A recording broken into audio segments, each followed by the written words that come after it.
আমার আগে এক মৌলানা সাহেবে ওয়াজ করছেন, বড় দরকারি কথা হল মাতিছেন, মূল্যবান কথাগুলা কইছেন। এক হপ্তাহ কি আর হপ্তর মাঝখানো বন্দায় যা গুণা করে, যেমন মনে করো গাছর ফড়িয়া মাগরিবের আগ পর্যন্ত সময় আছে নানি, এর ভিতরে বন্দায় যা গুণা করে মাগরিবের নমাজ পড়ার লগে লগে এই গুণা মাফ হয়ে যায়। মাগরিব বাদে এসা নাইনি, মাগরিবর বাদটা কি এসার আগ পর্যন্ত বন্দায় ইচ্ছায় অনিচ্ছায় যত গুণা করে এসার নমাজ পড়ার লগে লগে এইসব গুণা মাতলা না। যারা মাত্রা না তারা রয় এলাই মাত্রা না, মাফ হয়।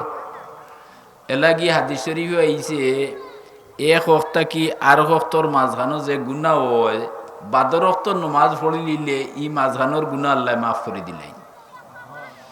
এসার নমাজ পড়িয়া কোনো মানুষ যদি ঘুমাই যায় আর এর ঘুমানির আগ পর্যন্ত সজাগ থাকিয়া যদি কোনো গুণা খাতা করিলায়, ফজরের নমাজ উঠিয়া যদি পড়িলায়, তে এই যে গুণা করছে ফজরের নমাজ পড়ার লগে লগে এই গুণা আল্লাহ মাফ করে দিলেন। হোক সুবহানাল্লাহ।